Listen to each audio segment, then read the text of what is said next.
តាពុកម៉ែបងប្អូនដែលមកធ្វើម្ហូបទីថ្ងៃណាមិនដឹងជាស្លអីឥឡូវមើលវីដេអូចានទីទៅ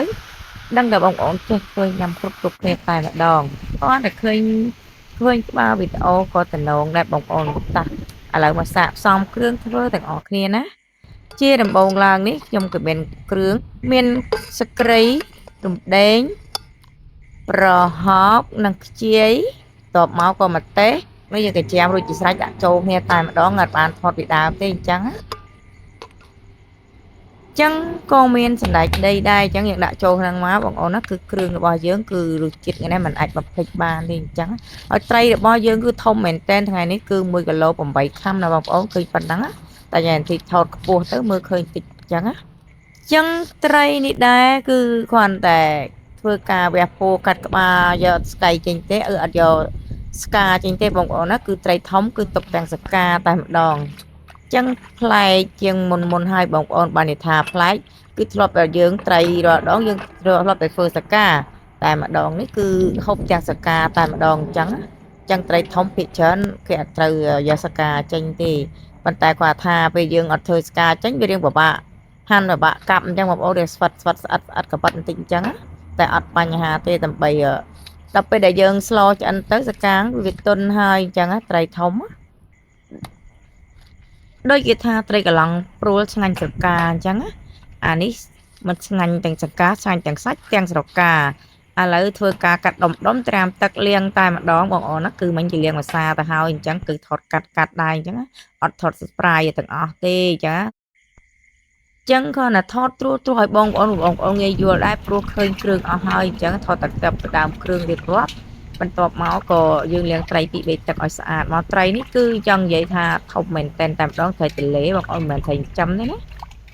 ចឹងឃើញកង់ប៉ុណ្ណឹងមិនមែនតូចទេដែលយើងថតទៅមើលឃើញថារៀងតូចតាមពិតត្រីនេះកន្លះកញ្ច្រែងគាត់តែមួយឆ្នាំងតែម្ដងគាត់ថាត្រីមួយហូបបានពីព្រឹកដល់ល្ងាចឯណោះអញ្ចឹង1គីឡូ8ខាំមាត់2នាក់អីហូបមិនអស់ទេអញ្ចឹងត្រីហ្នឹងណាចឹងយើងធ្វើម្ហូបធ្វើជាត្រីយើងហូបបាយបានច្រើនមែនតែម្ដងជាពិសេសវាអត់ប្រឡាន់ទេអញ្ចឹងយើងញ៉ាំបានរាល់ថ្ងៃក៏អត់ធុញអត់ណាយដែរអញ្ចឹងសម្រាប់ត្រី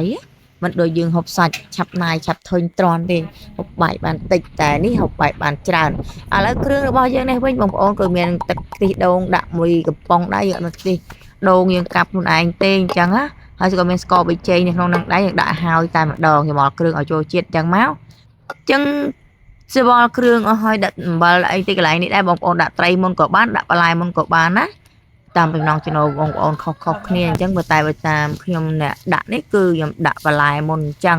គឺដាក់ឲ្យចូលជាតិគ្នាបងប្អូនចង់ដាក់ត្រីមុនច្បាច់ត្រីហើយចាំបន្លែដាក់បន្លែជាក្រោយក៏បានដែរអញ្ចឹងគឺច្បល់ឲ្យសព្វមកគឺរួចជាសាច់ហើយភ្លេចដែរបងប្អូនមិញគឺមានអំពិលខ្ចីមើលដែរណាបងប្អូនឲ្យបុកដាក់ចូលមិញគឺអត់បានបង្ហាញបងប្អូនពេលបុកទេអញ្ចឹងណាអញ្ចឹងយើងកប់ត្រី7ខ្ចីបងប្អូនក្លឹបតែកប់ត្រី7ខ្ចីនេះគឺកប់កូនត្រីតូចថ្ងៃនេះបាយជាផ្លែកយ៉ាងវគ្គមុនគឺកប់ត្រីធំតែម្ដងឥឡូវប្រេងឆារបស់យើងក្តៅហើយប្រេងឆាក្តៅហើយយើងក៏ដាក់គល់លក្រីយើងពីក្រោមទ្របបាតបន្តិចមកបន្ទាប់មកក៏ដាក់ត្រីយើងតែម្ដងដែលយើងច្របល់ទុកឲ្យចូលជាតិចំនួនកន្លះម៉ោងមិញក៏ត្រីយើងចូលជាតិគ្រឿងហើយយើងក៏ដាក់បែបហ្នឹងមកហើយបាយជាបន្លែចង់និយាយថាបងប្អូនដាក់ក្រោយក៏បានដែរណាដើម្បីធ្វើកុំឲ្យបន្លែយើងងាយងាប់គ្រឿងធ្វើឲ្យបន្លែនៅស្រស់ពេលដែលឆ្អិនបងប្អូនដាក់បន្លែបានបន្លែនេះគឺមានម្រះព្រៅនិងជីពងទាកោណាបងប្អូនហើយជីសាំងហុំបងប្អូនណាអាជីវែងហ្នឹងសម្រាប់កាត់ឆ្អាបអីចឹងតែត្រីអត់ឆ្អាបទេដាក់តែម្រះព្រៅក៏បានដែរអញ្ចឹងបងប្អូនទៅចំណងទៅកន្លែងនេះហើយបន្លែក្រៅស្លេចតែបងប្អូនចំណងបងប្អូនដាក់ក៏បានមិនដាក់ក៏បានបងប្អូនដាក់តែប៉ុណ្ណឹងក៏ហូបបានដែរដូចតែគ្នាទេគាត់ថាផ្ទះខ្ញុំចូលចិត្តបន្លែក៏ថែមបន្លែតាមចំណងចិត្តពីលើអញ្ចឹងបន្លែក៏មាននងមានអីអញ្ចឹងដាក់ទៅពេលដែលចូលជាតិទៅគឺឆ្ងាញ់តែម្ដងគឺកប់ត្រីរបស់យើងបានអានងខ្ចីជាងនឹងមកប៉ុនមេដៃមេជើងកាន់តែឆ្ងាញ់ឥឡូវពុះបារាហើយក៏ចាំនិយាយច្រើនចាប់ដើមធំក្លិនឈ្ងុយពេញភូមិហើយបាយជាគ្រឿងរបស់យើងនោះម្ដងនេះអត់បំពងខ្ទឹមទេដោយសារខ្ទឹមយើងបុកចូលគ្រឿងនោះអស់ទៅហើយហ្នឹងរបៀបឈ្ងុយរបៀបស្លប្រហើរនៅបញ្ចុកអញ្ចឹងគ្រឿងរបស់យើងតែគ្រឿងខុសគ្នាបន្តិចបន្តួចតែប៉ុណ្ណោះអញ្ចឹងបងប្អូន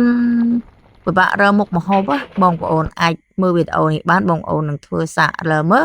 តើឆ្ងាញ់ឬមិនឆ្ងាញ់ហើយប្រវត្តិប្រកាន់ទេថាត្រីអ្វីក៏អាចធ្វើបានដែរស្រីបងប្អូនចូលចិត្តញ៉ាំណាអត់ប្រកាន់ថាចាំតែត្រីធំបានធ្វើកើតត្រីទូចក៏បានធ្វើកើត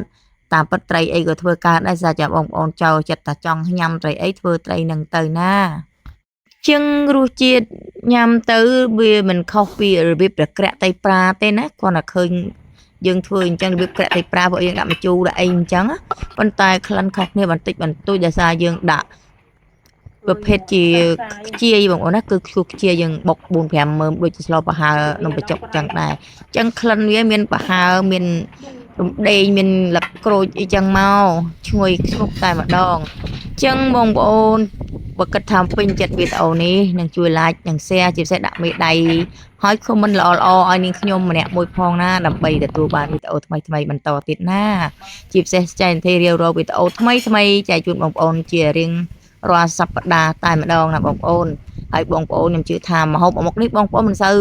បានធ្វើទេព្រោះអីខ្ញុំក៏ទៅតែមនុយថ្មីស្រុកយើងនេះក៏មិនសូវមានអ្នកធ្វើដែរអញ្ចឹងណាគឺធ្លាប់តែធ្វើកូនជីវ៉ាកូនត្រីអីតូចៗអញ្ចឹងណាតែនេះធ្វើត្រីរស់ធំមែនតើឥឡូវក៏ឆ្អិនបដាដល់ម៉ោងស្រក់ទឹកមាត់ហើយ